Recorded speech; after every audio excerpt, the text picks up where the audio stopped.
시청자 여러분 안녕하십니까? 용감한 토크쇼 직설 원일입니다. 10월 고용동향 통계가 나왔습니다.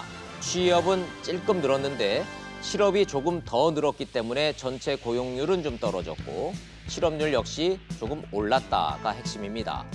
특히 40대 고용률이 떨어진 게 아픈 대목인데 돈이 가장 많이 필요한 40대 가장들의 일자리 문제가 그만큼 심각하다는 뜻입니다. 정부의 일자리 정책과 예산에 대한 보다 면밀한 분석이 필요한 시점입니다. 기업과 노동계의 현실과 주장 역시 귀 기울여 보겠습니다. 모든 가정의 최대 관심사 일자리의 모든 것. 오늘 직설을 통해 자세히 살펴보시겠습니다.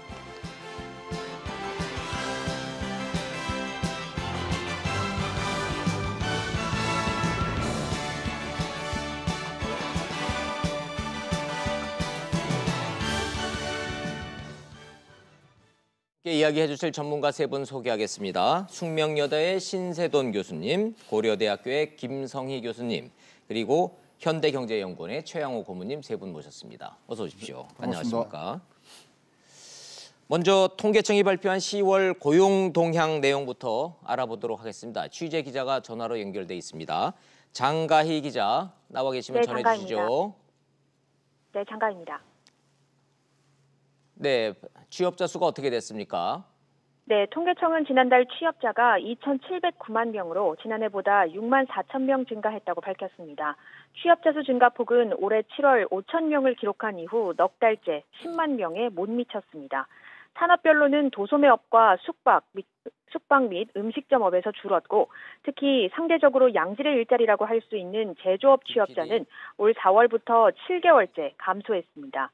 고용률은 61.2%로 1년 전보다 0.2%포인트 떨어져 지난 2월부터 9개월째 하락세입니다.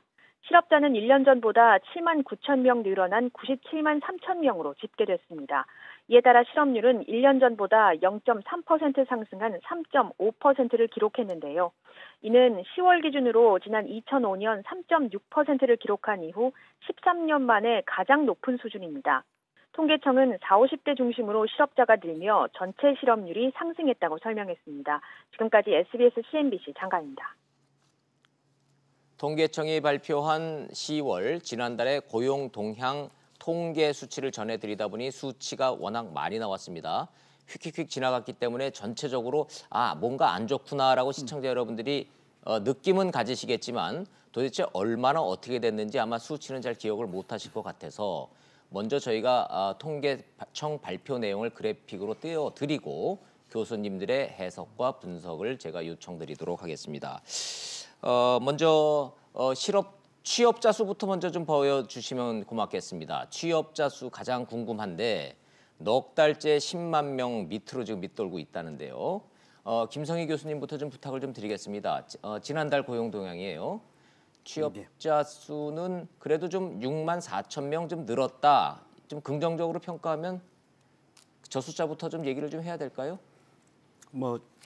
예전보다 대폭 줄어든 숫자인 건 사실이죠. 네. 예전에 30만 명가량 매달 늘어나다가 올해 초부터 10만 명대로 밑으로 떨어졌다가 10만 명 밑으로 감소한 지가 이제 4개월째 되고 있습니다. 4개월째.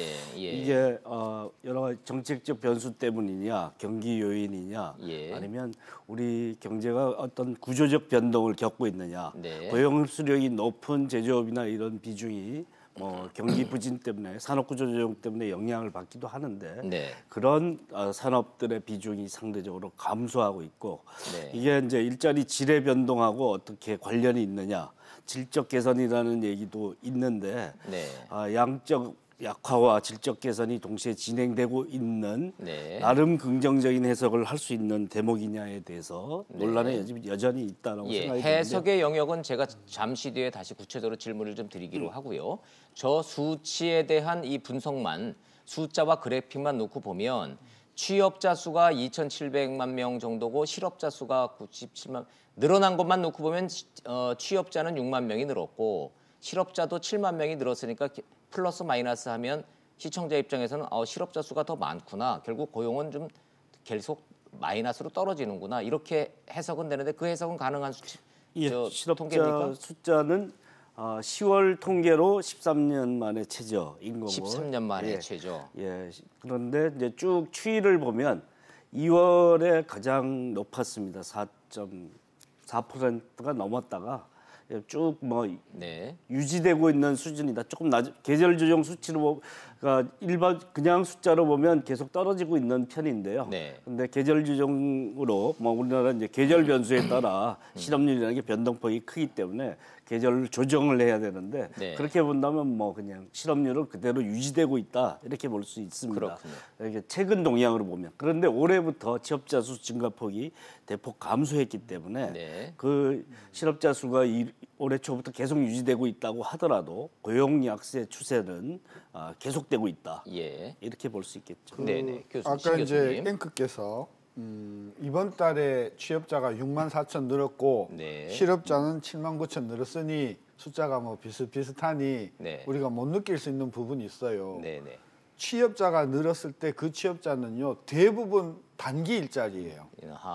근데 실업자가 늘은 그 실업자들은 단기 일자리뿐만이 아니라 20년 근무하던 회사, 15년 근무하던 회사에서 그만두고 나가는 사람이 많다는 거죠. 감원이 된다. 그렇죠. 그러니까 취업자가 4만, 실업자가 4만이라서 똔똔이 아니고 취업자는 단기 일자리가 생기는 거고 실업자는 장기 일자리에서 없어지는 거니까 이 숫자만 가지고 우리가 상황을 판단하는 것은 상당히 문제가 있는데. 제가 잠시 뒤에 그 질문을 드리려고 그랬는데 신세동 교수님이 먼저 그 말씀을 하셨으니까 그 얘기 좀 해보죠. 결국은 정부가 지금 통계청에서 발표되는 숫자만 놓고 보면 뭐 취업자 6만 명 늘고 실업자 7만 명 늘었으니까 1만 명 정도 차이가 나기는 하지만 뭐 비슷하구나라고 국민들이 생각할 수 있지만 전문가들이 내용을 들여다보면 이 취업의 내용과 실업의 내용을 들여다보면 이 심각성의 격차는 더 벌어진다라는 말씀으로 좀 이해가 좀 됩니다. 또 하나가 이제 우리가 취업자 수만 자꾸만 들여다보니까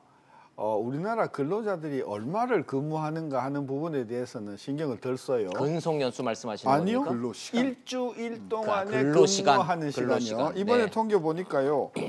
17시간 미만 일하는 사람이 19만 7천이 늘었어요. 작년 같은 기간에 비해서. 그다음에 18시간에서 35시간 일하는 사람이 37만 1,000명이 늘었어요. 그래서 1시간서부터 35시간까지 일하는 분들이 늘어난 숫자가 거의 60만 가까워요. 그럼 무엇을 의미합니까? 좀 수치는 제가 근무 좀 시간이 들었고요. 굉장히 35시간 미만 일하는 사람들의 숫자가 급격히 늘고 그러니까 단기 일자리들이 늘었기 때문에 이게 풀타임 잡이 아니라 알바생들이 늘었다는 말씀으로 이해도 되겠습니까? 뭐 일시적이거나 임용직이거나 그 소위 우리가 그래도 생활을 유지를 하려고 하면 그래도 최소한 주에 한 40, 50시간은 일해야 되잖아요. 그 40시간, 50시간 이렇게 많은 시간을 일하는 분들의 숫자는 줄고 오히려 17시간, 35시간 미만에 일하는 사람의 숫자가 50만씩, 60만씩 늘어난다는 거는 이 고용이 상당히 단기화되고 있다. 이게 별로 좋은 현상이 아니라고 봅니다. 교수님 말씀을 이렇게 이해도 되겠습니까? 주변에 보면은 아침 8시에 출근해서 저녁 6시쯤 들어오는 이른바 풀타임으로 일하는 사람들은 줄었고 아침에만 잠깐 일했고 아니면은 오전에는 자다가 오후에 나가서 잠깐 일하고 또 오후에 들어오는 그런 알바생들 같은 그런 단기 일자리가 늘었는데 그거 하나하나가 다 취업으로 분류가 되다 보니 취업자 숫자가 좀 내용보다는 실질적으로 좀 수치는 높게 나왔지만 내용이 좋지 않다 그런 말씀으로 이해도 되겠습니까? 그렇습니다. 취업자가요. 15일이 있는 그 일주일 동안 1시간만 일해도 취업자입니다. 1시간만 일해도 취업자로 분류가 된다. 통계는 분류가 되고요. 이제 실업자는 뭐 우리가 그냥 놀고 있는 사람이 실업자가 아니라 구직 활동을 하는 사람 중에 직장을 못 찾는 사람이기 때문에 그거 안 하고 완전히 실망 실업자가 있어요. 구직 활동 안 하는 사람.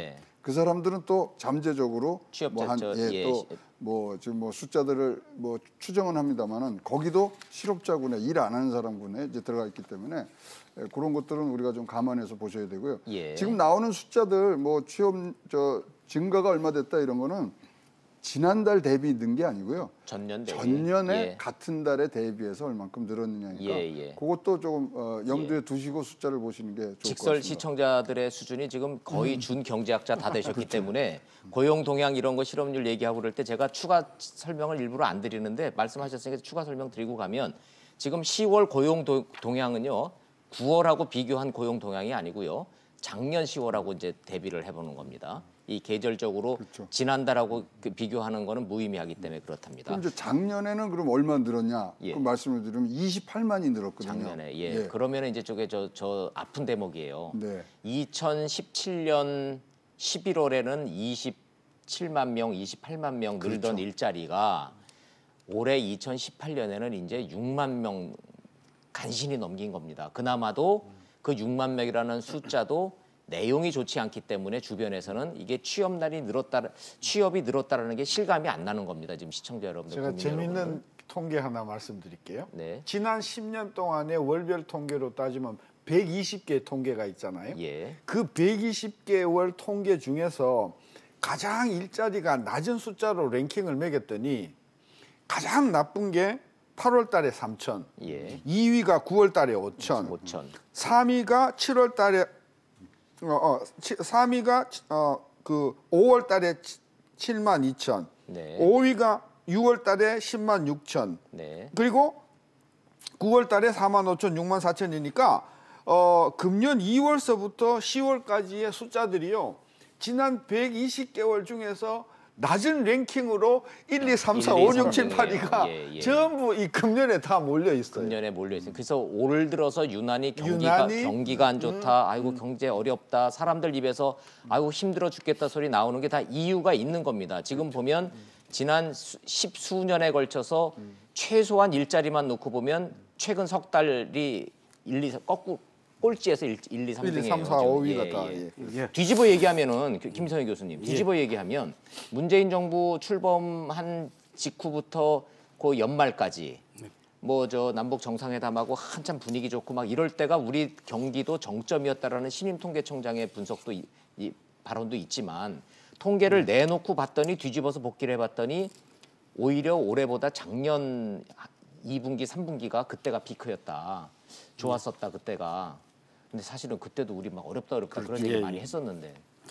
예, 뭐 요 고용 통계 관련해서 이제 침체세라는 것에 대해서 다 동의를 하는데요. 네, 그런데 구조는 좀 잘 봐야 되는데. 예, 그래서 그 질문을 좀 드리려고 그러는데. 취업 시간 측면에서는 나쁜 추세가 보입니다. 그리고 제조업이나 건설업, 도소매 숙박업의 취업 시간 전체가 축소되고 있는 거는 뭐 노동 시간 단축 때문이라고 얘기하기는 어렵고요. 300일 이상에만 적용되고 있기 때문에 그렇죠.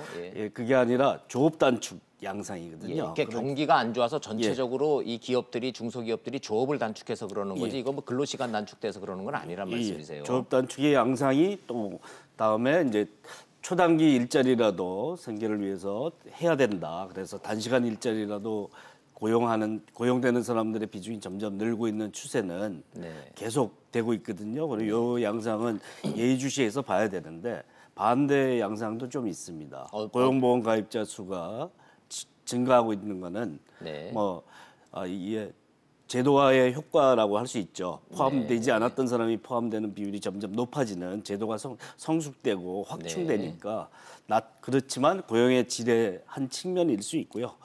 임시직과 일용직은 줄고 있고 상용직은 늘고 있는 추세는 뭐 월에 따라 약간의 반동은 있지만 임시 일용직은 추세가 왔다 갔다 하는 경우도 있지만 전반적으로 하락 추세고 상용은 또 늘고 있어요. 쭉 늘고 있는 추세거든요. 그 반증이 되는 근거가 고용보험 가입자가 꾸준히 늘고 있어서 실제로 제가 통계를 봤더니 고용보험 가입자 수가 3.3%가 늘었더군요. 전년 동월 대비해서 3.3%니까 43만 1,000명이 신규 가입을 했던데 이건 무엇을 의미하는지 좀 설명을 좀 해주셔야 되겠습니다. 고용보험 가입자 수가 늘어난 데는 제도 확충의 요인도 있습니다. 15시간 미만 중에서 생업을 위해서 일하는 사람만 고용보험 가입 대상이었던 조항을 삭제했기 때문에 15시간 미만자 중에서도 고용보험 가입하는 사람이 늘어나는 제도 확충으로 인한 효과가 있는데 상대적으로 상용직이나 안정적인 일자리를 가진 사람이 고용보험 가입자가 많기 때문에 네. 그쪽의 일자리가 상용직이 늘어나는 추세와 예. 전반적으로 고용될 확률은 떨어지고 있어도 네. 고용되면 상대적으로 좋은 일자리 중심으로 배치되고 있다라는 양상이기 때문에 질적 개선이 양적인 전반적인 악화 속에서도 질적 개선은 꾸준히 진행되고 있다. 이렇게 볼 수 있겠죠. 정부가 말하는 고용의 이 양은 지금 늘지 않아서 고통스럽기는 한데 고용의 질은 좋아지고 있다라는 청와대와 기재부의 정부의 전반적인 설명의 핵심은 그거군요. 예. 아니, 근데요, 상용직의 고용보험 가입 증가는 고용의 질적 향상은 분명히 이루어지고 있다. 자, 요 명제에 대해서 한번 좀. 그러니까 이제 상용이라는 차원에서 상용이 좋은 일자리냐 그 부분에 대한 논의는 뒤로 하더라도요. 지금 신규 취득자의 62%가량이 청년들입니다. 그렇죠. 청년들인데 이 사람들이 그 취득하면서 나온 업종별로 보면 제일 많은 데가 숙박음식업이에요. 상용직이지만 숙박음식업이 청년들이 가서 좋은 일자리라고 할 수 있는가? 도소매업이 2등을 했어요. 그러니까 저임금 업종의 신규 취득자들이 청년들이 지금 몰리는 현상이 또 지금 김 교수가 설명하신 거 이면에는 또 도사리고 있는 거죠. 그거는 또 다른 측면이네요. 상용에서 자기의 이제 직장이 안정되게 가는 것들은 좋지만 과연 숙박업, 음식업, 도소매 청년들이 과연 미래 지향적인 평생 직장으로서의 개념을 갖고 있는 양질의 일자리냐? 요거는 좀 또 별개의 문제라는 말씀이시네요. 그렇죠. 신 교수님, 이거는 잠깐 제가 좀 일부러 좀 산으로 좀 올라갔다 오겠습니다. 이 본질에서 좀 벗어나서 사전 질문을 제가 받아놔서 그렇습니다. 시청자한테.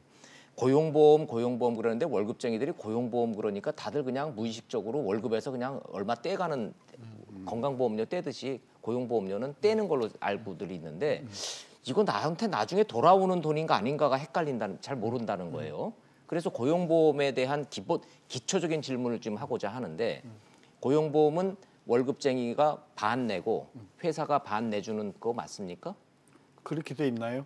정확하게는 모르겠는데 그렇게 해서 이제 만일의 상태로 실업이 되면 신청해서 일정 기간 동안 어떤 조건 하에서 그 실업 보험을 타게 돼 있죠. 그래서 제가 그 질문이 사전 질문에 들어와 있습니다. 그러면 고용보험은 실업급여의 재원이 됩니까? 라는 질문인데 맞습니까?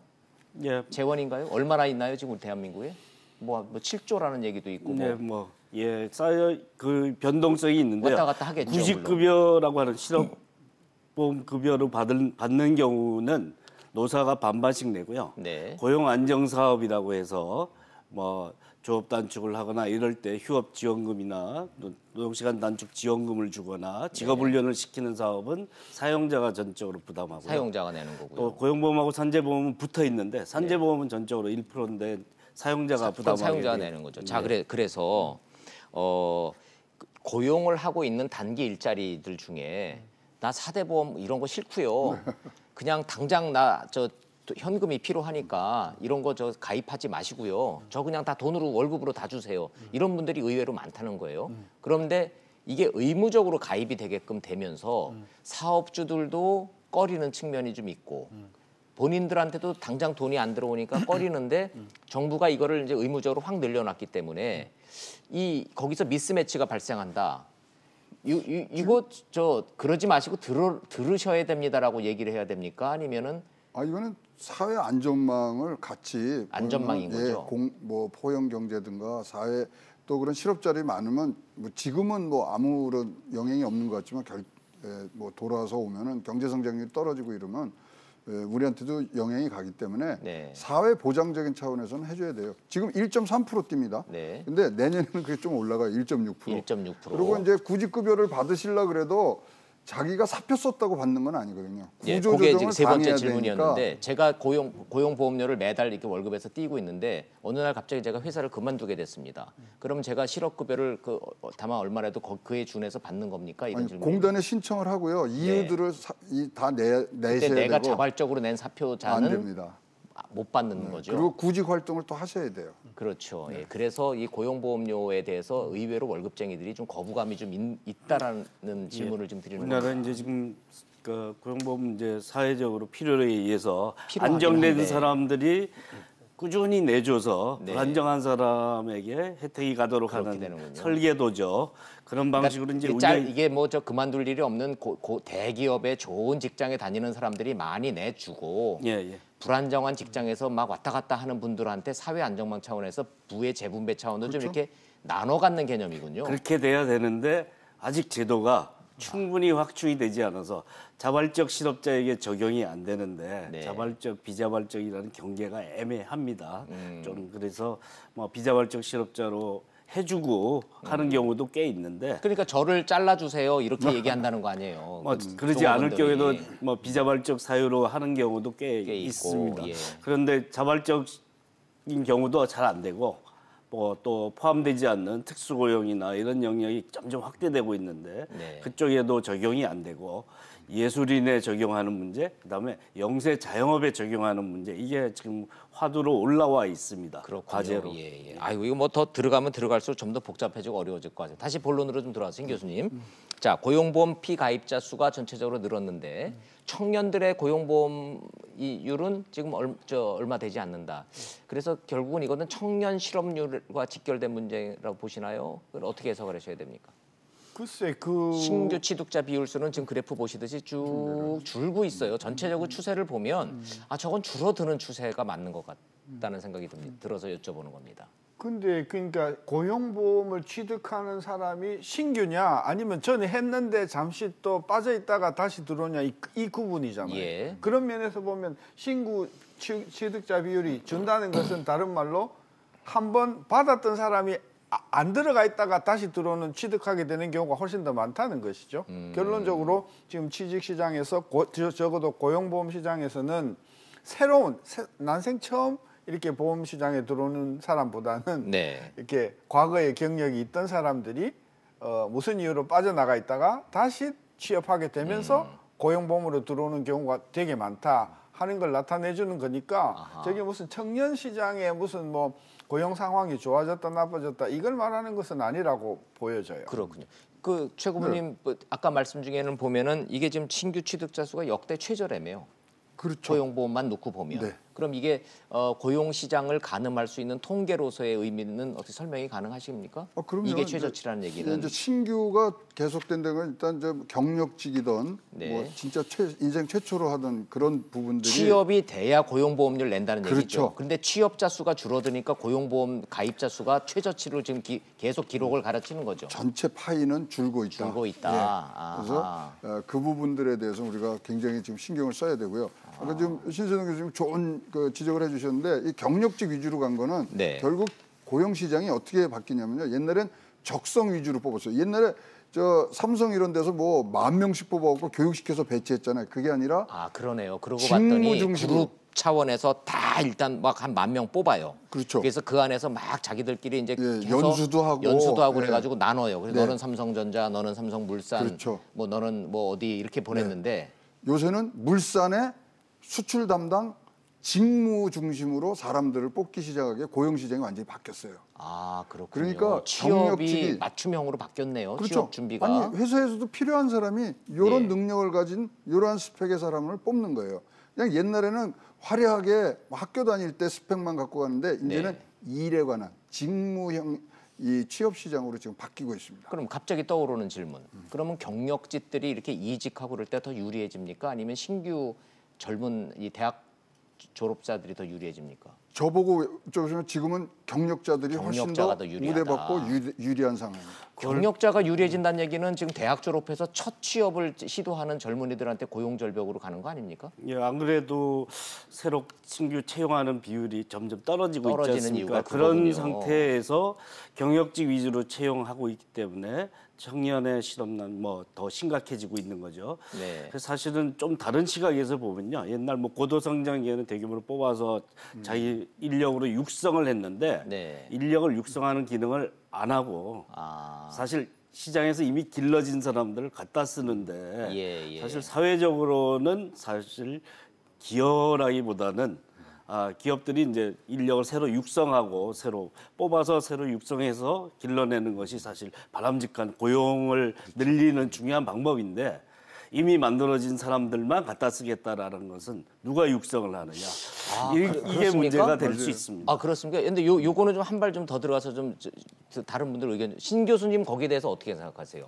기업이 아무것도 모르는 완전히 그냥 생짜 이 학생을 뽑아가지고 가리켜서 고용해서 계속 키워 나가는 시스템과 과거 저희 때처럼 다 스카웃 위주로 해서 이렇게 다 경력자들 중에서 잘하는 사람을 이렇게 뽑아서 해서 사회적 비용을 줄이는 시스템과 전체적으로 보면은 이거 어느 게 좋냐 나쁘냐를 떠나서 대세는 경력직 쪽으로 가는 게 대세죠. 대세입니까? 대세입니다. 그러니까 미국 같은 경우도 보면 제 기억이 나는 게 20년, 30년 제가 대학을 졸업할 때쯤 되니까 전부 경력만 뽑는 거예요. 그럼 우리 신입 직원은 경력을 어디서 구하냐 뭐 이런 고민을 제가 30년 전에도 했는데 그런 문제도 있고요. 즉, 키워서 들어가는데 막대한 비용이 들고요. 따라서 회사로서는 그 비용 들이고 그다음에 급여 줘갖고 하느니 차라리 조금 더 급여를 주고 확실하게 검증된 사람을 뽑는 게 훨씬 더 리스크 부담도 적고 비용도 적게 든다는 이런 부분이 하나 있고요. 경력직 위주로 이 채용 시장이 가는 거는 대세입니까? 대세라고 저는 봐요. 아니, 지난 4년간요. 4대 그룹에 취업자 수가 4년 전엔 64만 2천 명인데요. 지금 64만 9천 명밖에 없어요.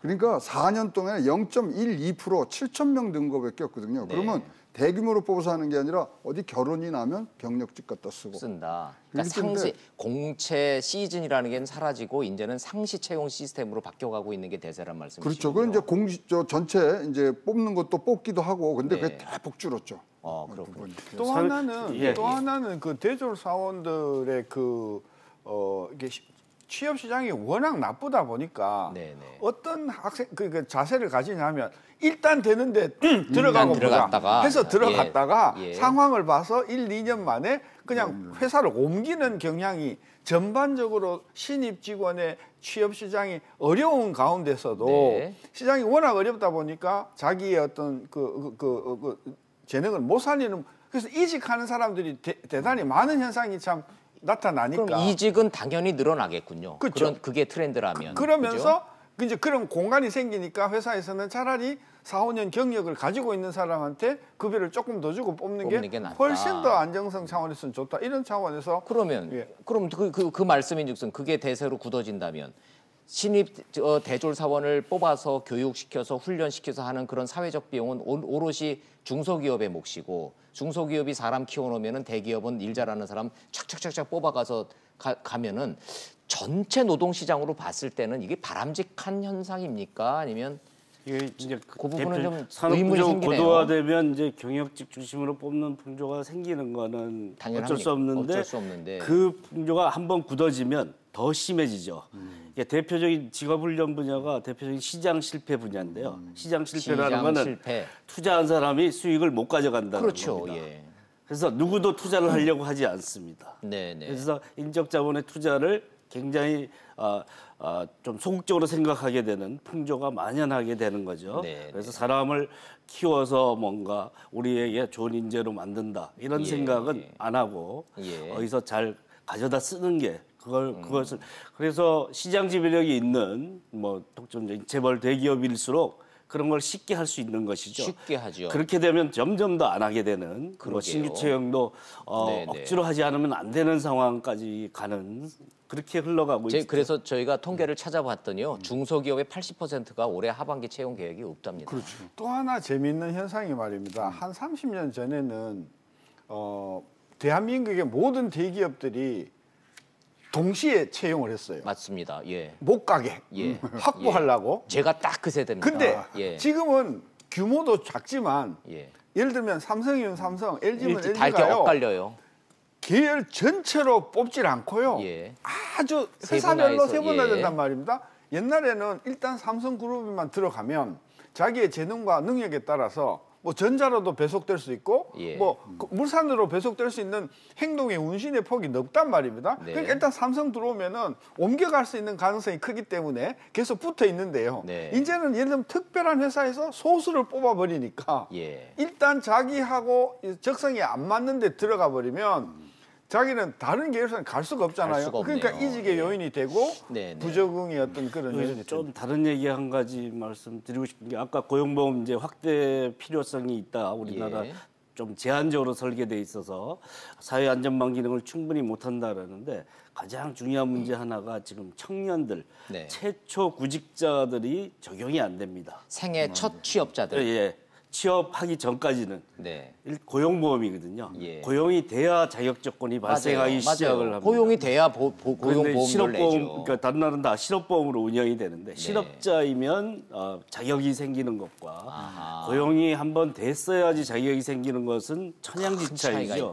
그래서 이렇게 정말 취업 절벽 문제가 생기고 이런 상태에서는 사회 안전망 기능을 고용 분야에서 하려면 사실 최초 실업자에 대한 적용 문제에 대해서 굉장히 중요한 사회적 투자로 생각하고 고려해야 된다라는 어찌 보면 국가가 담당해야 되는 그런 실업보험의 그 부담을 지금 방송을 보고 계시는 부모님 세대들이 자녀들의 이 미취업 상태에서의 그 보험료를 온전히 다 지금 부담하고 계신 거예요. 각 가정이 부담하고 있는 거죠. 기업들이 그 훈련에 대한 비용을 투자하지 않기 때문에 이제는 뭐 그게 이제 합리적이라고 볼 수도 있습니다. 기업의 입장에서. 그러면 누군가가 해야 되는데 그걸 부모에게 전가하지 않고 사회가 할 수 있는 방법이 최초 구직자에게도 실업보험을 적용하는 방식으로의 확대. 그런 안전망은 좀 필요하다는 생각은 항상 듭니다. 이 구직 얘기하고 청년 실업 얘기하면 결국은 끝에 하게 되는 얘기가 교육의 대개혁.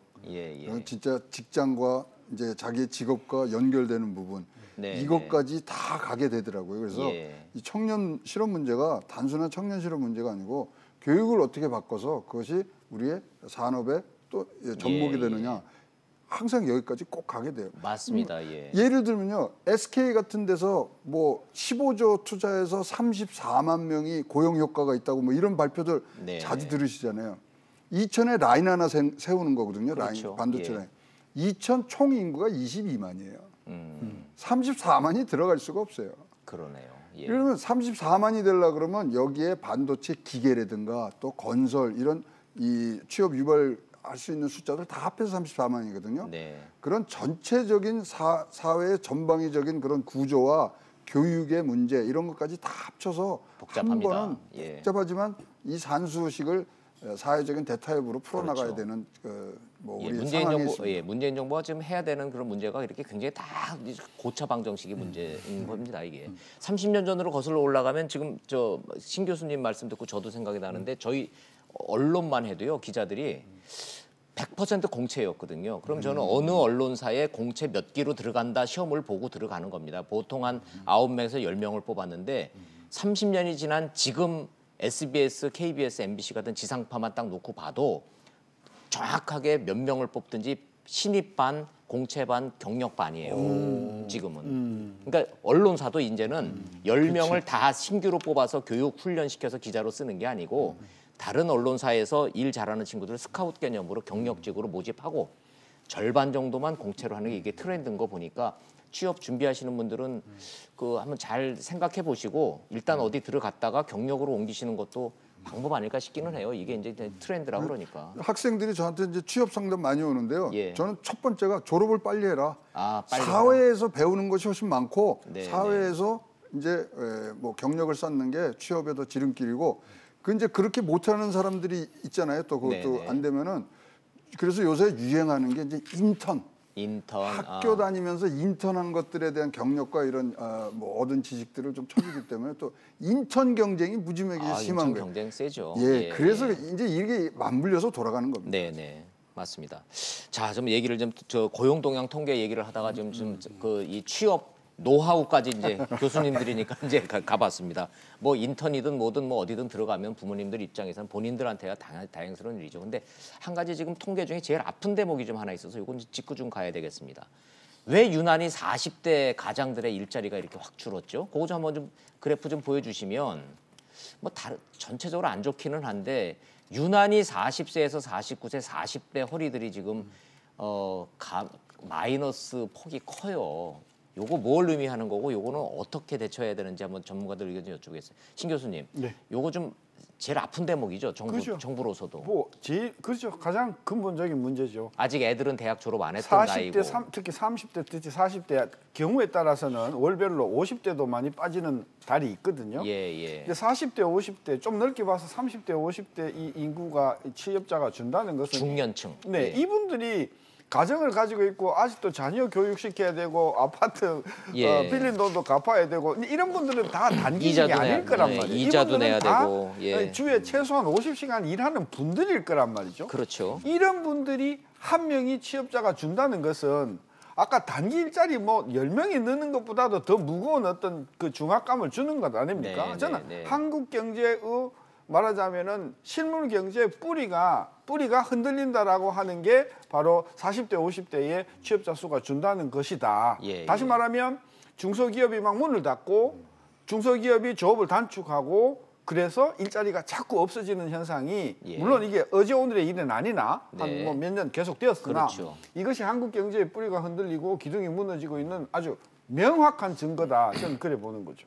정부도 요 대목을 좀 주목하고 있을 것 같기는 한데 김성희 교수님, 40대면은 우리 경제의 이제 허리에 해당되는 세대들인데 저 40대가 저렇게 흔들린다. 우리가 뭐 10손가락 깨물어서 안 아픈 손가락이 어디 있겠습니까마는 특히 40대가 흔들리는 저 부분은 정부도 정책적으로 좀 이건 좀 예의주시하고 좀 대책을 마련해야 된다는 목소리가 높은데 어떻게 봐야 됩니까? 우리나라 여전히 뭐 여성 취업률이 점점 늘어나고는 있지만 남성 가장 모형이죠.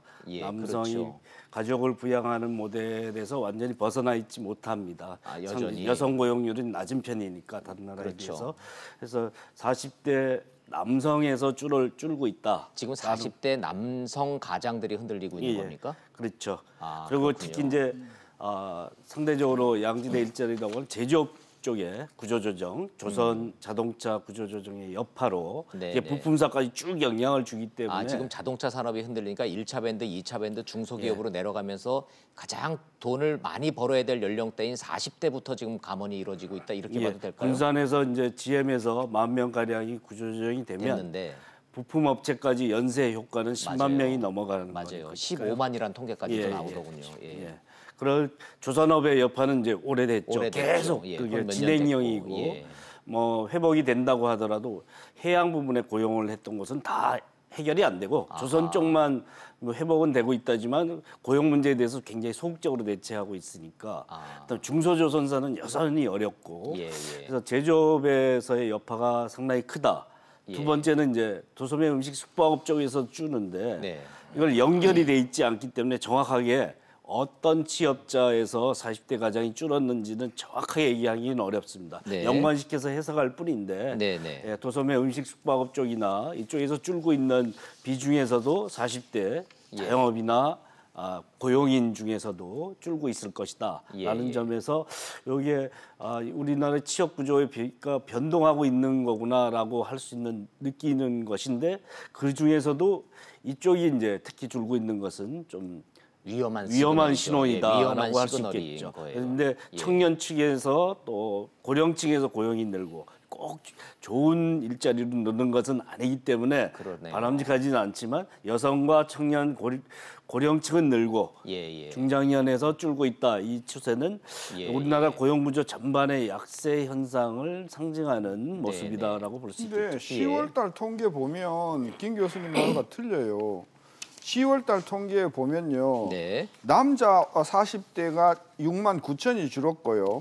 여성 40대가요. 8만 3천이 줄었어요. 그 얘기 그러니까 뭘 의미할까요? 여성도 줄고 남성도 준다. 그러니까 40대는 대부분 보면은 제 생각에는 부부가 다 일하는 부부가 꽤 많은 세대가 전 요소될 거라고 보는데 남편이 잘리거나 부인이 잘리거나 이렇게 되는 경향이 많고요.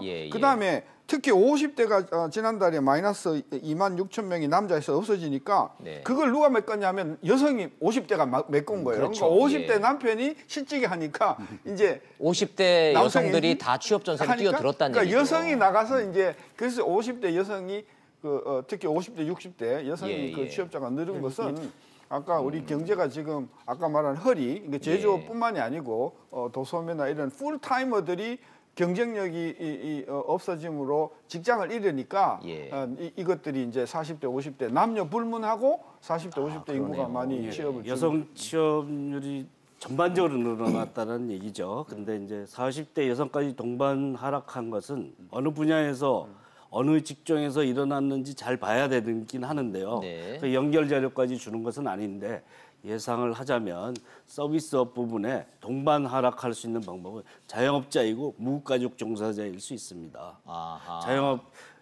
고용원이 없는 자영업이 계속 줄고 있는 추세인데 있으니까. 거기서 자영업자인 40대 남성이 줄면 같이 일을 하는 무가족 종사진 40대 여성도 줄 수 있는 거죠. 말씀인 즉슨 종업원 없이 부부가 그냥 가족 경영으로 해오던 자영업자들 숫자가 지금 급격히 줄고 있기 때문에 그런 경우에는 남자도 줄고 여자도 줄는 거죠. 그리고 이제 제조업 분야나 뭐 어떤 서비스업이 아닌 자영업이 아닌 임금 노동자 중에서 줄은 추세를 어떻게 볼 것이냐, 요거는 사실 정확하게 이제 아주 세분화돼서 해석하기는 좀 어렵습니다. 현재 정부 쪽에서는 늘 고용원이 있는 자영업자가 늘었다. 지난달까지 그거 가지고 되게 강조 많이 했어요. 이번 달 보세요. 이번 달은요 고용이 있는 자영업자도 4천이 줄었어요. 그러니까 지난 몇 달 동안의 추세를 보면 고용원이 있는 자영업자 수가 그동안 증가한 것은 맞는데 그게 계속해서 쪼그라들더니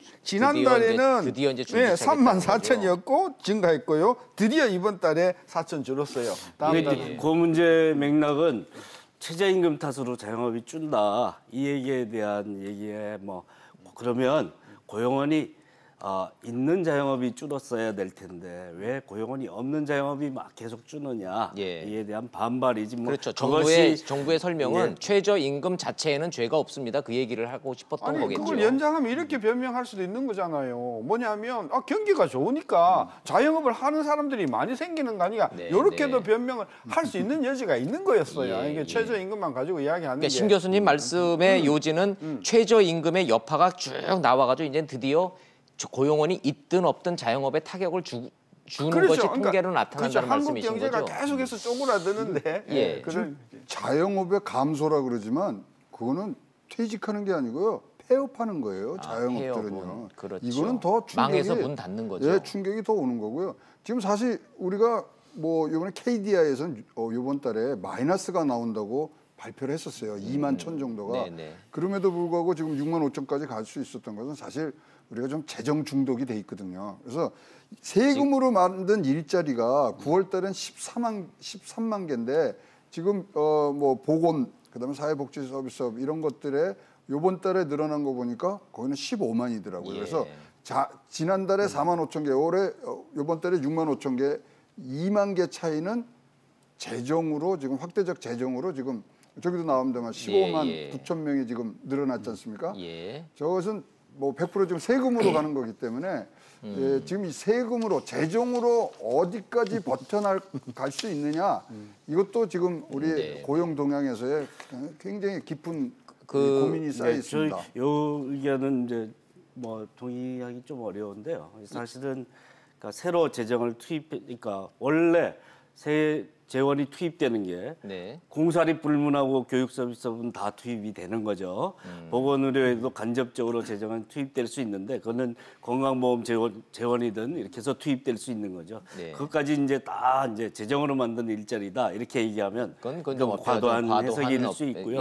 그래서 요 추이를 뭐 재정으로 만든 일자리다라고 얘기할 수는 없고, 그러니까 사회가 성숙하고 보장제도가 성숙할수록 재정 기반으로 얽혀 있는 일자리들은 늘어날 수밖에 없는 거고, 그 추세가 우리나라가 그래도 높지 않다. 좀 더 만들 여지가 있다라고 하는 게 그래서, 일반적인 평가죠. 예, 그래서 지금 신임 경제부총리 후보자도 재정 확대를 통해서 이 일자리 창출에 마중물 역할을 하겠다라는 얘기는 지속적으로 좀 하고 있습니다. 제가 재밌는 통계 하나 말씀드릴게요.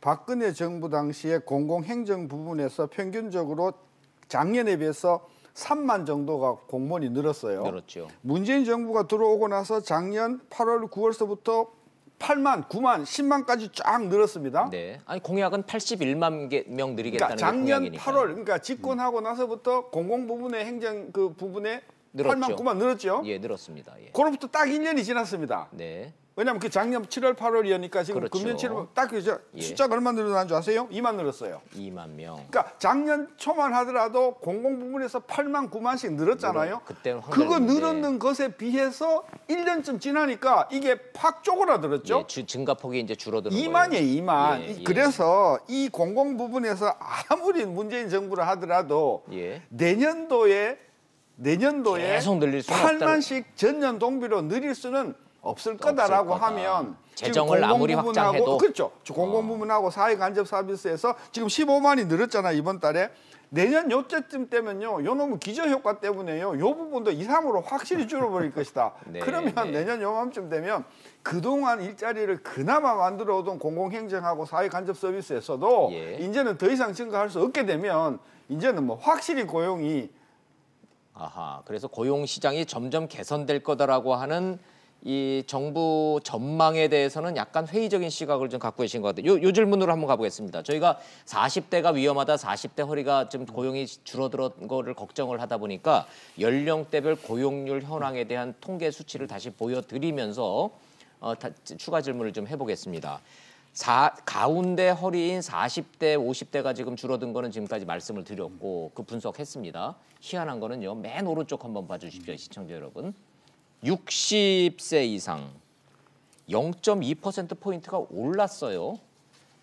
자, 그러면 40대는 지금 줄었는데 60대 고용자는 늘었다. 이 현상은 어떻게 설명을 해야 됩니까?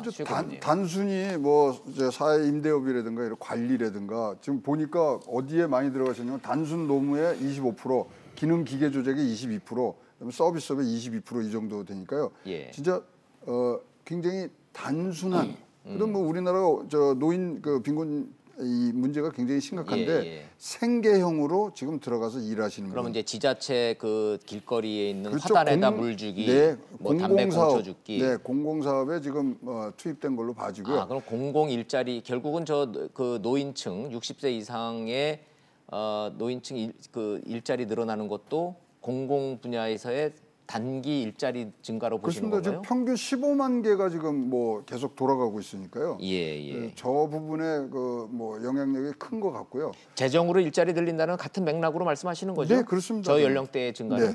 네. 김 교수님도 그 부분은 동의하시는 건가요? 이게 뭐 그게 재정으로 늘렸든 어떻게 했든 더 중요한 문제를 생각해봐야 될 것 같아요. 근데 노인 빈곤층 생각만 하면 느는 건 좋은 현상 아닙니까? 노인 취업이 늘어나는 거는 아픈 문제죠. 사실 노인들은 쉬셔야 되는데 일을 해서 생계를 해결할 만큼 우리나라 사회 보장제도가 성숙돼 있지 않았고 그 혜택을 받지 못하고 있다. 이제는 자녀가 부양하기도 힘든 세대잖아요. 자녀들도 살기가 힘든 상황에서 노인들이 스스로 해야 된다. 또 독거노인도 굉장히 많고 빈곤율, 자살률이 OECD 높죠. 평균의 3배입니다. 노인 빈곤 문제도 탁월한 일이죠. OECD 전체에서. 그래서 사실 굉장히 아픈 대목으로 생각해야 될 문제라고 생각합니다. 늙어서까지 일을 해야지만 입에 풀칠을 할 수 있는 상황으로 내몰고 있는 문제에 대해서 우리가 아무런 대책도 별로 없다. 그나마 단기 일자리로라도 일을 해서 생계를 영위할 수 있도록 하는 그런 공공근로 모델이 IMF 직후에 생겨난 그런 모델이 아직까지도 그 외에 별로 방책이 없다라는 식으로 가고 있다면 문제라고 생각하죠. 그거 말고는 지금 대안도 없죠. 지금. 저는 한동안 청년 엄청나게 관심해가지고 했잖아요.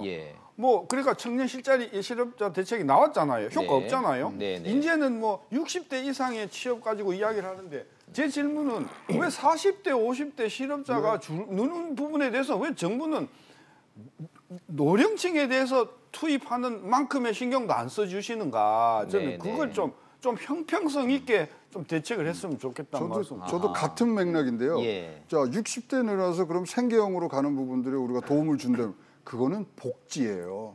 그렇죠. 복지고 복지죠. 그러면 60세 이상의 노인들이 일하는 것까지 다 넣어서 우리 고용 통계를 잡아요. 그래서 고용이 늘었니 빠졌니예요. 저런 숫자 낼 때 그러면 40대, 50대 아주 핀셋으로 거기에 중점적으로 하든가 60대를 빼서 60대에서 15만 명 늘었단 말입니다. 그럼 이번 달에는 마이너스 9만 명이란 말이죠. 그렇게 해서 우리가 진짜 진단을 잘해야지만 이것이 올바른 정책이 나오는데 지금 뭐 숫자 신세동 교수님하고 계속 우리가 의문 갖고 있는 게 농촌도 막 지금 막 늘어요. 왜 늘죠? 공공 분야들은 단순 노무지게 이게 우리나라 고용 통계를 뭐 이 오도할 수 있는 부분들 다 넣어서 지금 계산을 하고 농어촌에서 지금 이게 늘어나는 통계는 이거는 허수일 가능성이 있다고 보시는 거네요. 아니 그러니까 이해를 못 하겠어요. 왜 느는지에 대해서 물어봐도 답은 잘 안 해주고. 아니 전문가이신 저 교수님들은 최고모님이 이해를 못 하시면은 국민들이 통계청에 원자료 달라 그래도 안 주고요. 계속 줄었거든요. 계속 줄었는데. 지난달에 5만 7천, 이번에도 5만 7천 숫자가 똑같아요. 물론 저는 그 농촌 그 농업 인구라는 게 저는 아주 단기 일자리라고 생각해요. 추수 때 잠시 가서 뭐 사과 따고 배 따고 뭐 그런 것 같긴 한데 어쨌든 이 인구가 5만 6만이 늘어나니까 이거를 제외하고 보면 10월달에 6만 4천도 는 것도 아니잖아요. 그러네요. 그래서 지금까지 계속 1년 7개월째 마중물 얘기를 하고 있거든요. 펌프할 때 마중물 2-3번만 넣으면은 물이 나와야지 그게 되는 거 아닙니까? 그러면 펌프가 고장내 이렇게 마중물을 많이 넣었으면 펌프가 고장났든지 밑에 저수원이 없든지 그 진단을 하시라 이거죠. 민간에서 일자리 창출 능력이 지금 없어지는 거에 대해서 무슨 조치를 했느냐를 한번 돌이켜 보시면 알 수가 있을 겁니다. 아니 뭐 굉장히 정확한 문제를 그 중요한 문제를 해주셨기 때문에 그 통계를 한번 좀 보여드리겠습니다. 민간에서 일자리를 창출을 해줘야 되는데 민간의 일자리 창출의 80%는 중소기업의 영역이라는데 중소기업의 올해 취업 계획을 물어봤더니 80%가 세상에 믿기지 않게 없답니다. 82.9%가 안 뽑는다는 겁니다. 그냥. 아니 그러면은 도대체 뭐 청년이고 중년이고 노인이고 간에 연령층을 떠나서 아니 뽑아야 뭘 뭐 취업을 준비를 하든 뭐 어디 이직을 그리고 하든. 저기 계획에 17%가 있잖아요. 저거 있는 것도요 추가된다는 건지 아니면 빠져서 없는 것을 충원한다든지 이 부분도 모르는 거예요 사실은. 저는 그래서 저 통계도 있다 17.1%도 저게 요거 저 이기 경제팀의 제일 큰 숙제가 바로 요 부분인 것 같은데 그 무슨 뭐 뾰족한 수는 없겠지만 하여튼 요 대목은 좀 아프더라도 우리 이기 경제팀이 좀 잘 보시면서 대안을 좀 마련해 주셨으면 좋겠습니다. 제가 저 이기 경제팀 출범도 안 했는데 이제 막 출범했는데 대안이 뭐냐고 묻기는 좀 너무 좀 죄송한 측면이 좀 있어서 잘 하시겠죠. 요거 하나만 좀 제가 여쭙겠습니다. 마지막으로 이낙연 총리가 나셔서 눈에 띄는 대안 제시를 하셨는데 지금 노동계하고 치열하게 지금 이것 때문에 좀 싸우고 있어서요. 광주형 일자리 요거 도대체 핵심이 뭔지. 그리고 이게 왜 이게 좀 안 되고 있는 건지 이낙연 총리는 여기에 왜 이렇게 이 초점을 맞추시는지 요거 마지막으로 정리 좀 하겠습니다. 간단하게 설명 좀 해주시죠. 광주형 일자리가 뭡니까? 네, 뭐 여기는 이제 임금을 3천만 원에서 4천만 원 정도로 내리고 그 대신 잠깐만요. 광주에 있는 현대기아차 말씀하시는 거예요? 그렇죠. 거기 근로자 차 제조에 완성차 제조에 들어가는 근로자들이 뭐 많게는 9천만 원. 근데 울산 현대차는 연봉이 7천, 8천 뭐 이러잖아요. 이렇게 봤는데 억대잖아요, 거기. 거기랑 다른 점은 이겁니다. 3천, 4천만 원의 일자리를 내려라. 임금을. 임금을 내리지만 그렇지만 주택을 제공을 하고 그다음에 양육 체제를 다 이제 뭐 집 주고 애들 교육비 대줄게. 대신 임금을 내리자. 3천으로 내리자. 즉 이제 국가에서는 생산성에 걸맞는 임금 체계를 갖고 가자는 부분들이 있고요. 또 단순하게 계산해 보면은 뭐 엄청난 차이가 나는 임금의 이 감소 이 부분에 대해서 노조가 지금 반대를 하고 있는 거고. 그게 이제 딱 맞춰서 사실 이걸로 해서 광주형에서는 일단은 뭐 할 수 있다.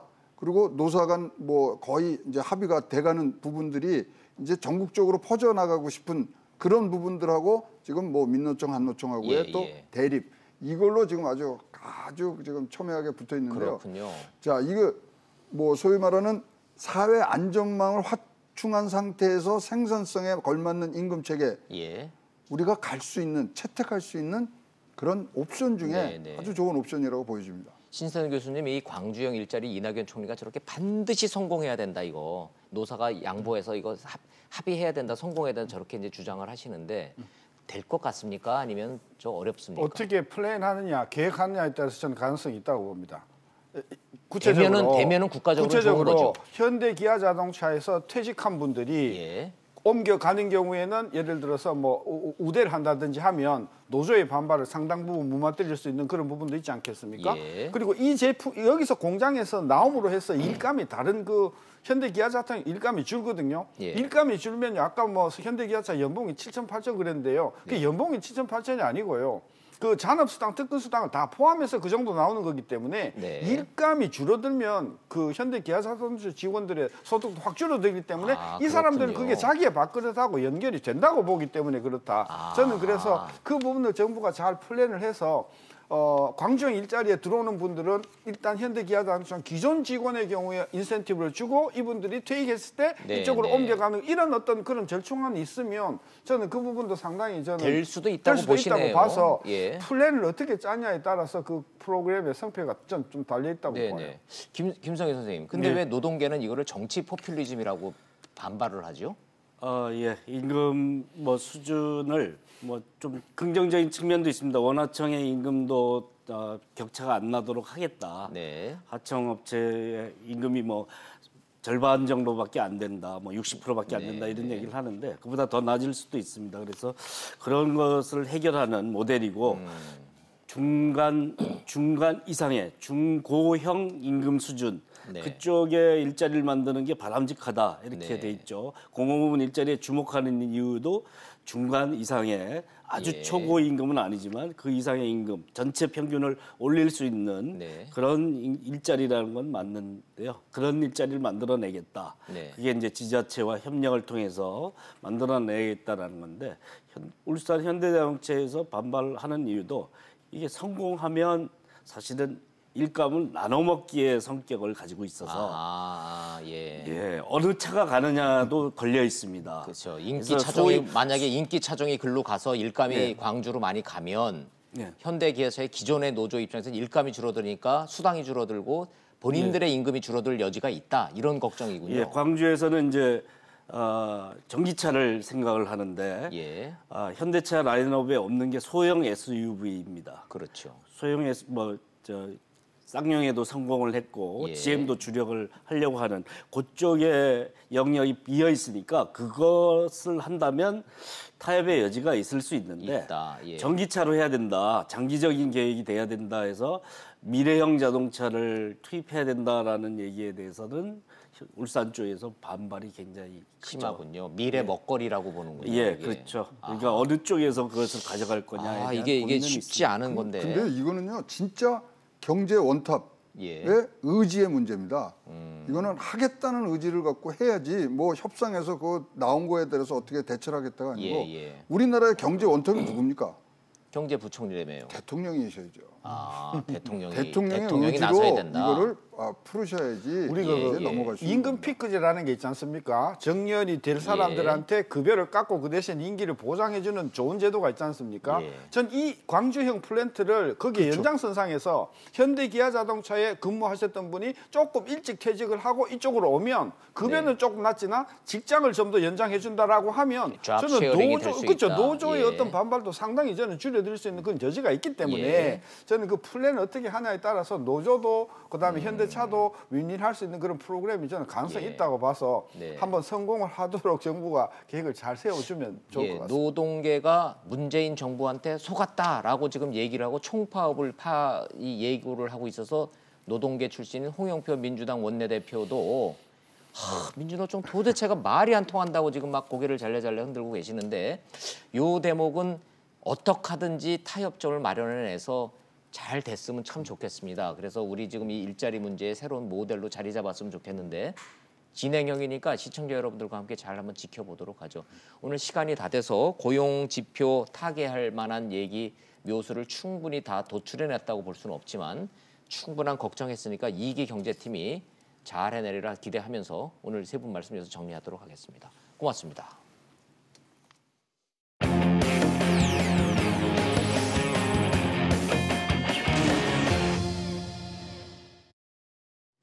시청자 여러분들 잘 아시다시피 대한민국의 판사는 헌법이 신분을 보장하고 있습니다. 헌법. 국회에서 탄핵하지 않는 이상은 판사는 아무도 자르질 못합니다. 그런데 현직 판사들이 사법농단에 관련돼 있는 현직 판사들을 탄핵하라라는 지금 이 연판장을 돌리고 있습니다. 사상 초유의 일입니다. 영상 보시고 이슈 따라잡기로 돌아오도록 하겠습니다. 대구지법 안동지원 소속 판사 6명 전원이 오는 19일 열릴 전국 법관 대표회의에 지역 대표로 참석할 판사들에게 이메일을 보냈습니다. 안동지원 판사들은 사법농단 의혹 관련 검찰 수사가 진행 중이지만 형사 절차 종료까지는 아직 멀었다며 사법부 스스로 명백한 재판 독립 침해 행위에 대해 유무죄를 떠나 헌법에 반하는 행위였음을 국민들에게 고백해야 한다고 제안했습니다. 구체적 방법으로 재판 독립 침해 행위자에 대해선 국회의 탄핵 절차 개시를 촉구해야 한다고 제시했습니다. 탄핵 사유로 삼을 재판 독립 침해 행위로는 정부 관계자와 비공개 회동에 재판을 논의하고 의견서 작성 등을 해준 행위, 그리고 재판부에 연락해 특정한 방향의 판결 주문을 요구하거나 재판 절차 진행에 의견을 제시한 행위를 꼽았습니다. 법원 내부에서 법관 탄핵의 필요성이 제기된 건 이번이 처음입니다. 판사들이 제안한 탄핵 촉구 결의안은 전국 법관 대표회의 당일 참석자 100여 명 중 10명 이상이 동의할 경우 정식 안건으로 상정됩니다. 전국 법관 대표회의에서 탄핵 촉구 결의안이 참석자 과반수 이상의 동의를 얻어 통과된다면 국회의 탄핵 소추안 발의가 더욱 힘을 받을 것으로 전망됩니다. 세상 돌아가는 소식 이슈 따라잡기 시간 돌아왔습니다. 김지예 변호사님 나오셨습니다. 어서 오십시오. 안녕하세요. 잘 나오셨어요. 판사들이 저렇게 연판장 돌려서 동료 판사들을 탄핵하라. 국민들한테 죄를 고하고 스스로 물러나고 탄핵해라. 처음 있는 일 맞죠? 네, 굉장히 좀 사법 역사상 유례가 없는 일인데 좀. 근데 법적으로 제일 먼저 드는 생각. 네네. 법적으로 가능한 얘기입니까 지금? 네, 가능합니다. 헌법에는요. 예. 탄핵 또는 금고 이상의 형을 선고받지 않으면 법관을 파면할 수 없다라고 그렇게 규정을 하고 있는데요. 헌법에 그렇게 돼 있어요. 예, 그러니까 탄핵은 일단 이론상으로 가능한 것인데 네. 이제 국회의원의 그 3분의 1 이상이 발의를 하고 제적의원 과반수가 찬성을 하면은 결국 그 법관 탄핵이 되게 됩니다. 네. 근데 탄핵이 되는 것과 대통령 그냥 탄핵보다는 좀 요건이 좀 완화되기는 그렇죠. 해요. 네, 네. 예, 그런데 그러나 이제 일단은 만약에 그냥 징계 절차를 밟게 되면은 정직 1년이 최고인 거예요. 이제 네. 그래서 보통은 사표를 쓰고요. 예. 다시 이제 1년 정도 지나서 변호사로 복귀를 합니다. 네. 예, 근데 이제 탄핵이 되게 되면은 그 탄핵되고 나서부터 5년간 변호사업을 할 수가 없어요. 예, 아무래도 이제 그런 것 때문에 탄핵이 조금 더 의미 있는 그런 징계가 아닌가. 네. 이제 이런 부분에 대해서 이제 법관도 좀 탄핵을 해야만 한다. 이제 이런 의식이 있는 것 같습니다. 네. 그 대상자가 이른바 사법농단 사건으로 지금 재판을 기다리고 있는 임종헌 전 차장, 네. 그리고 지금 이제 조사 대상이 되고 있는 박병대 대법관, 고영한 대법관, 뭐 이런 분들이잖아요, 지금. 근데 이분들이 지금 현재 퇴직이 되어 있어요. 예. 그래서 양승태 전 대법원장, 뭐 박병대 전 대법관, 임종원 전관들은 빠지고. 예, 그렇죠. 이분들은 이미 탄핵 대상이 아닌 거죠. 법관의 지위가 지금 현재는 없기 때문에. 현재 판사의 신분을 갖고 계신 분들부터 탄핵하자 이 얘기네요. 예, 그러면. 그런 얘기입니다. 그래서 이 세 분, 그러니까 양승태, 박병대, 임종원을 제외한 그 나머지 지금 아직 현직 남아 있는 분들을 대상으로 지금 탄핵을 진행하자고 주장하고 있는 겁니다. 근데 뒤집어 얘기하면요, 판사들은 법을 판단해서 재판을 하는 사람들이기 때문에 누구보다도 법에 집중해야 되는데 무죄 추정의 원칙이라는 게 있잖아요. 지금 그렇죠. 연루는 돼 있지만 재판을 거쳐야 될 상황이고 조사를 받아야 될 상황인데 그거 전에 탄핵부터 먼저 해라? 이건 좀 건너뛰고 점프한다라는 느낌을 좀 국민들이 받을 수도 있을 것 같아요. 요거는 논거가 뭡니까? 근데 이제 사실은 우리가 대통령 탄핵에 있어서도 어떤 박근혜 전 대통령이 형사적으로 유죄 판결을 받기 전에 탄핵 절차는 그대로 진행이 됐었잖아요. 그러니까 그런 거와 마찬가지로 탄핵 절차는 일종의 어떤 그 정치적인 절차이기 때문에 사법 절차와는 좀 구분된다고 그렇게 보이고요. 그래서 헌법이 일단은 법관에 대한 탄핵을 예정하고 있는 이상은 그 유죄 판결 전에도 탄핵 절차는 별도로 진행할 수 있는 것으로 해석하고 있습니다. 아하, 결국은 박근혜 전 대통령의 형사적 판단 이전에 정치적 탄핵이 맞냐 틀리냐 그 논쟁이 똑같이 현직 판사들한테도 좀 진행되고 있는 그렇죠. 거네요. 뭐 여기에 대한 뭐 판단은 시청자 여러분들, 국민 여러분들이 각각이 해야지 우리가 맞다 틀리다 얘기할 수가 없는 상황이네요. 아무래도 그냥 헌법에 그렇게 정해져 있으니까 그것은 일단 가능하다고 보는 것 같은데 이제 만약에 그것이 좀 부당하다고 여겨진다고 하면 헌법을 개정하는 것 외에는 그다지 방법이 없어 보이고 근데 실질적으로 실무상에서는 지금까지는 탄핵이 진행된 적이 한 번도 없었잖아요. 없죠. 그러니까 좀 가늠하기 힘든, 그러니까 헌법에 사실상 있기는 있지만 조문이 있기는 있지만 현실적으로는 그다지 그렇게 적용되는 조문이 아니었는데 근데 이번에는 굉장히 이례적으로 그 판사 회의에서부터 먼저 이런 이야기가 나왔다. 이래서 약간 사법부의 어떤 분위기도 지금 변화하는 그런 추세에 있는 것 아닌가 좀 이렇게 짐작이 됩니다. 사법부 내부의 이 다른 목소리가 생각보다 강하고 자주 나와요. 젊은 판사들의 생각은 정말 많이 달라진 모양이에요. 이번에도 보면은 탄핵도 상상하지 못했던 초유의 일이 벌어지고 있어서 국민들이 관심이 많습니다. 한번 좀 지켜보죠. 어떻게 가는지. 아마 내부에서는 그런 위기감도 있을 거예요. 사법부의 권위가 너무나 추락하고 있는 거에 대해서 뭐라도 해야지 이걸 다시 복구할 수 있지 않을까라는 위기감도 있을 겁니다. 탄핵한다고 이 떨어진 신뢰도가 다시 높아질까요? 그건 또 별개 문제 같기는 한데 내부에서 자기들끼리 총질하는 거에 대한 또 그 불만의 목소리, 또 이 곱지 않은 시선도 국민들한테 존재하니까 판사님들도 알아서 잘 판단을 하시겠죠. 한번 지켜보죠. 어떻게 진행되는지 차분하게. 자, 한국당과 바른당이 조국 민정수석을 해임하라 이런 주장이 처음 나온 주장도 아니잖아요, 지금.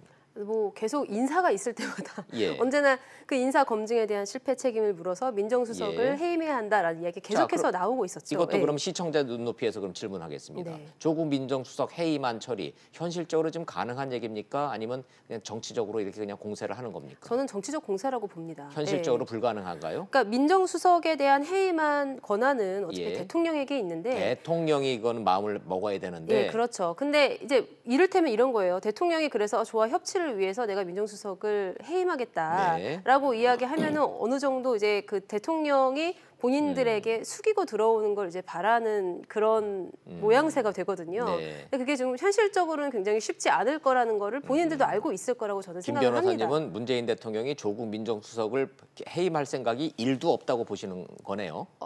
그리고 현재 이런 분위기 속에서는 더더욱 해임할 가능성이 없을 거라고 생각을 합니다.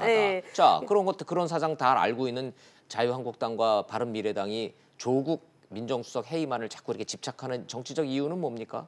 이제 일단은 인사에 대한 불만인데요. 김수현 정책조정실장, 그다음에 또 홍남기 경제부총리 이 이야기는 현재 지금 소득주도 성장으로 대변되는 이 정부의 정책 경제 기조를 바꾸지 않겠다라는 그런 표시거든요. 그런 의지를 보여준 거. 여기에 대한 불만과 그다음에 이 조명래 환경부 장관 임명 강행한 거. 이래도 국회가 보고서 채택을 하지 않았음에도 불구하고 그대로 대통령이 강행을 했다. 지금 이 부분에 대한 불만을 표출하는 것인데 저는 보고서 채택을 하지 않은 부분에 대해서 임명을 계속 강행해 온 그런 관행은 약간 조금 문제가 있다고는 보입니다. 왜냐하면 국회의 조언을 듣도록 이제 이런 절차를 마련해 놓은 것인데 이거에 대해서 이제 완전히 전부 그냥 고려하지 않는다는 점은 이제 그 점은 약간 국회와 그 청와대 사이의 어떤 권력 균형에 있어서 좀 문제가 있을 수도 있다라는 판단을 하는데요. 그러니까 한마디로 얘기해서 이럴 거면은 장관 인사청문회 뭐하러 하냐? 그렇죠. 그냥 알아서 그냥 저 임명하고 말지. 인사청문회 괜히 시켜만 놓고 시끄럽게만 해놓고.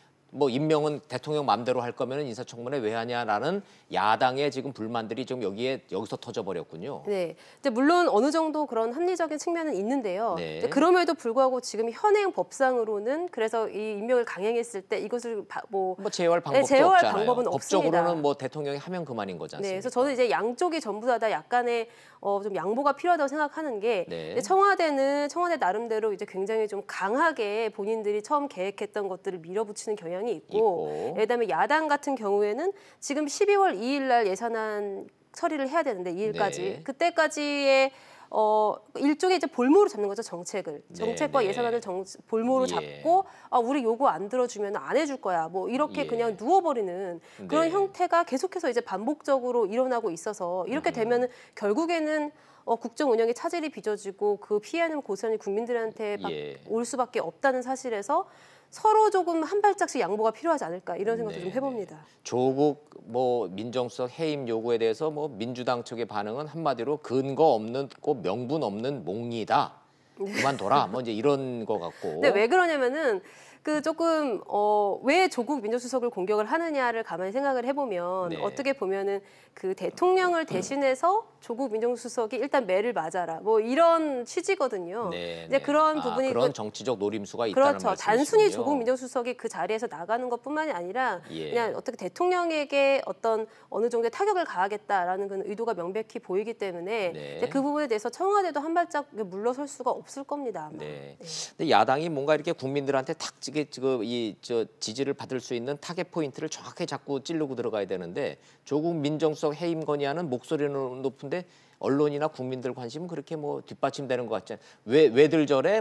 이런 그냥 그런 수준인 것 같아요. 그죠. 왜 갑자기 조국이지? 이렇게 그렇죠. 의아해하시는 분들도 굉장히 많을 것 같아요. 거기다가 또 말씀하신 대로 이게 예산안한 연계돼서 투쟁을 해버리면 예산안하고 민정수석하고 뭔 상관인데 또 이렇게 되니까 그래서 야당이 뭔가 이 타겟 포인팅을 제대로 좀 못하고 있다라는 얘기도 있기는 있어요, 정치권에서. 그래서 얼마 전에 박용진 의원 같은 경우는 그 박용진 3법 관련해가지고 지금 침대 축구 하듯이 시간을 끌고 있다, 그렇죠. 이렇게 비난을 하기도 했는데 또 마찬가지입니다. 그러니까 전반적으로 국정 전반에 지금 굉장히 좀 시급한 여당과 정부 여당이 굉장히 시급한 그런 시기에 본인들은 약간 약간 조금 비합리적인 그런 요구를 내세우면서 좀 시간을 끌고 있는 그런 이미지를 지울 수 없는 상황인 것 같습니다. 그게 이제 예산 정국하고 맞물려서 이게 어떻게 될지도 좀 지켜봐야 될 것 같습니다. 마지막으로 지금 이제 기억도 가물가물한데 드루킹 사건에 있어서 노회찬 전 의원 부인 증인 문제가 시끄럽다는데 그건 왜 그렇습니까? 저도 조금 굉장히 깜짝 놀랐는데요. 김동원 씨 측에서 뭐냐면은 드루킹이 김동원이에요. 그죠. 김동원 씨 측에서 이 노회찬 의원의 사망과 관련한 의혹을 제기를 하면서요. 노회찬 의원이 정말로 사망했는지부터 확인이 필요하다라고 그렇게 법정에서 주장을 했습니다. 아니 잠깐만요. 무슨 소리예요? 정말로 노 전 의원이 사망했는지 여부부터 확인해. 그러면 지금 돌아가시지 않을 수도 있다라고 지금 드루킹은 의심하고 있는 그러니까 겁니까? 어딘가 살아있을 것이다 이렇게 의심을 하는 것 저 정도면 같은데요. 이제 음모론의 끝판왕이네요. 그렇죠. 왜냐하면 지금 장례 치른 지가 언젠데. 이렇게 주장을 하고 있어요. 이게 재판에서 노회찬 의원도 같이 나와가지고 대질신문을 하면은 무죄가 충분히 밝혀질 수 있는데 왜 갑자기 자살을 선택했는지 모르겠다. 너무나 이 사망이라는 것에도 의혹이 있고 사망을 만약에 했다고 하면은 그 경위에 대해서도 좀 의심이 든다. 이제 이렇게 주장을 하면서 사망 현장 거기를 이제 현장 검증을 하자라고 그렇게 주장을 하고요. 그다음에 또 하나는 5천만 원을 받았다고 알려져 있는데 그 중에 3천만 원은 그 노 전 의원의 그 아내 되는 분이 미망인이 받았다는 거예요. 그렇기 때문에 이제 미망인을 좀 불러서 그러니까 대질 조사를 해보자라고 그렇게 주장을 하고 있는 겁니다. 앞에 부분은 영화에서나 나오는 얘기니까 그건 하나만한 소리로 이제 친다 치고 뒷부분은 그 부분은 그게 핵심 포인트네요. 금품 수수의 수수자라고 특검이 지금 지목을 했던 고 노회찬 의원의 부인을 증인으로 불러달라 거기에 방점이 찍혀져 있다고 봐야 되겠군요. 그러면. 네, 그렇죠. 실제로 돈을 받았는지 그 수수 상대자에 대한 조사니까 저는 이 부분은 형사 절차상 필요한 부분이라고는 생각이 됩니다. 그렇죠. 근데 지금 재판부가 현장 검증은 당연히 기각시켰고 그다음에 말이 안 되는 얘기니까.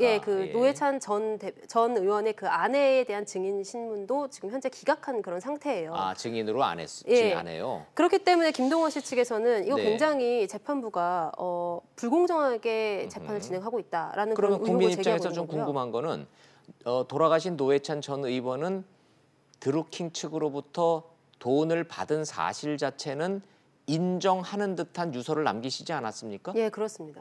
근데 그게 본인이 받았는지 부인이 받았는지는 명시가 안 됐는데 그렇죠. 드루킹은 지금 증인으로 부인을 지목해서 불러내라. 부인이 받은 거다 이렇게 주장하고 있는 거군요. 네, 어떻게 보면은 유서에 담긴 내용 자체는 네. 굉장히 좀 진실한 것으로 추정되는 측면이 있습니다. 네, 그러니까 네. 사람이 이렇게 마지막 선택을 하기 전에 그 유서에다가 거짓말을 적었을 가능성이 굉장히 적거든요. 그래서 네. 아마도 재판부는 이제 그것만으로도 충분히 판단을 할 자료가 됐다라고 생각을 하고 있는 거고, 지금 돈을 건넨 적이 없다라고 주장하는 그 김동원 씨 측에서는 네. 받았다는 사람을 그러면 불러서 한번 물어보자. 이거에 대해서는 본인이 진실 여부를 다투고 있으니까 사실관계를 확인해야 된다. 이제 이런 입장인 겁니다. 예, 그럼 이제 팩트만 좀 여쭤보죠. 그럼 부인 증인 채택은 기각된 거예요? 네, 기각됐습니다. 그러면 브루킹 측에서는 그러면 재판부 못 믿겠다. 재판부 바꿔달라. 기피 신청됐다는데 바뀔 가능성이 있습니까? 기피 신청을 냈는데 이제 그거에 대해서 재판부가 또 따로 판단을 합니다. 그런데 아직 결정 안 됐군요. 예, 그래서 이 부분에 대해서는 저도 이제 섣불리 예측하기는 조금 힘든데 네. 만약에 기피를 하게 되더라도 재판부 사이에 그 판단의 차이에 큰 차이가 있을까 싶기는 합니다. 그래서 네, 일단은 이론적으로는 기피 신청이 가능하지만 기피 신청이 실제로 받아들여지는 실무례에서 거의 찾아본 적이 없는 것 같습니다. 알겠습니다. 네. 김 변호사님이 그렇게 보시니까 대충 답이 보이기는 하네요. 말씀 잘 들었습니다. 고맙습니다.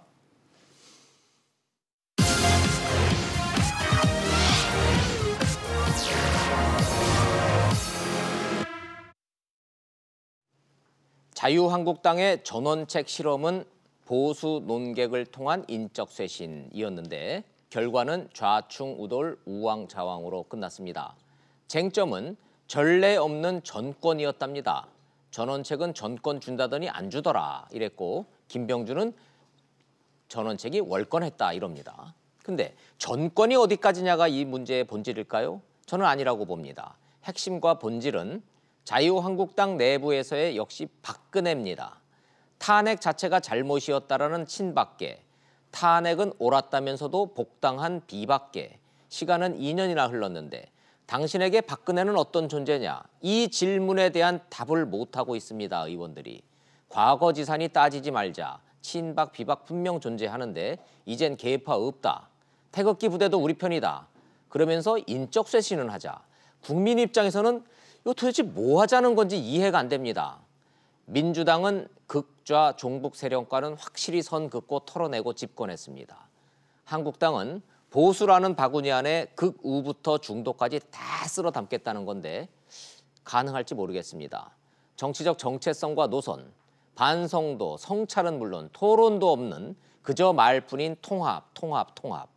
국민의 절반이라는 보수의 민심을 얻기엔 보수 야당들의 앞길이 여전히 안개 속입니다. 직설 마칩니다. 시청해 주셔서 고맙습니다.